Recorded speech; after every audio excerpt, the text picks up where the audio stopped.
Kami dari Kepala Desa Mardame mengucapkan terima kasih banyak. Baru 14 hari baru mendarat bantuan sama kami. Makasih Tuhan. Terima kasih Pak. Ya. Sepanjang jalan beginilah kondisi yang kami lewati. Perjalanan yang panjang dan tak mudah menuju ke Desa Mardame Tapanuli Tengah, desa yang masih terisolasi dan minim bantuan. Dan saya akan ikut untuk menembus ke jalur selanjutnya. Karena tidak hanya di Nauli ini saja, saudara, saya akan bergerak menuju ke Madame, kemudian ke titik lainnya, untuk kemudian menuju titik akhirnya ke Sibolga melalui jalur darat dan dibuka melalui jalur darat. Ikuti perjalanan saya. Perjalanan kami mulai dari Kelurahan Nauri yang sudah bisa diakses sebelumnya. Bersama pasukan Yonif 122 Tombak Sakti Brigif 7 Rimba Raya Kodam 1 Bukit Barisan, saya dan juru kamera Andika Ahadiat berjalan kaki menuju ke Desa Mardame.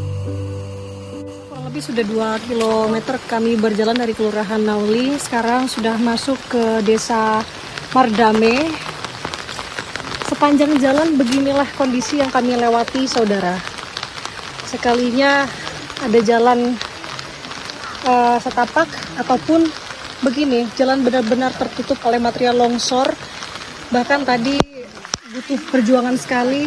Bahkan kalau keadaannya hujan seperti ini sangat licin, masyarakat bergerak ke sana kemari tentunya sangat membahayakan. Di tengah perjalanan, saya bertemu dengan salah satu warga Desa Mardame yang harus berjalan ke desa lain demi mendapatkan bantuan. Bantuan makanan udah didapat belum, Bu? Apa Ibu mesti jalan dulu kemana? Harus jalan ke Persikaman, Dari Mardame. Dari Mardame. Karena kalau di Rampa kan sudah udah berapa kali heli di situ berhenti.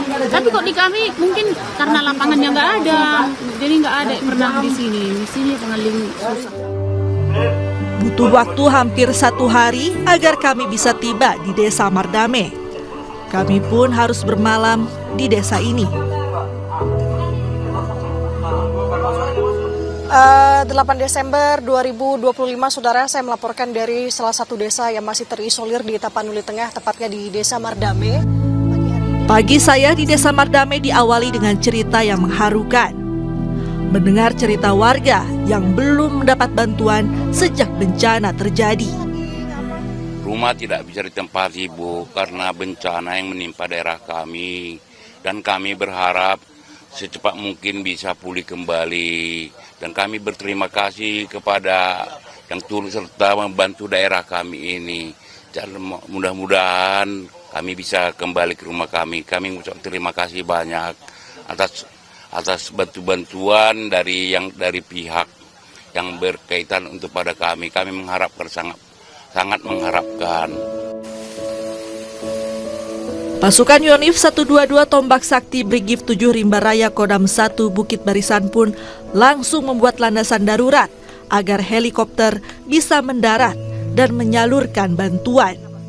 Di desa ini namanya Desa Mardame, berdasarkan keterangan dari kepala desa maupun warga, di sini belum pernah diturunkan bantuan melalui heli. Karena memang di sini termasuk susah untuk mencari area yang standar untuk pendaratan heli.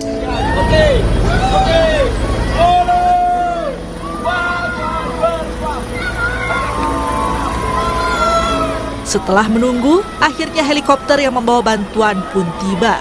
Kebahagiaan warga Desa Mardame di Tapanuli Tengah tak terbendung. Tak sedikit warga yang menitikkan air mata karena akhirnya bantuan datang ke desa mereka. 14 hari baru mendarat dari. Setelah 14 hari. Iya, terima kasih kepada TNI 122 dan Kompas TV. Kami dari Kepala Desa Mardame mengucapkan terima kasih banyak. Baru 14 hari baru mendarat bantuan sama kami. Makasih Tuhan. Terima kasih, Pak. Ya. Senang ya, Pak? Senang kami masyarakat. Ya. Iya. Terima kasih. Semoga terbantu ya. Alhamdulillah sudah terbantu kami. Di jalur udara semoga cepat diakses. Kebahagiaan warga Desa Mardame tentu jadi kebahagiaan tersendiri bagi saya.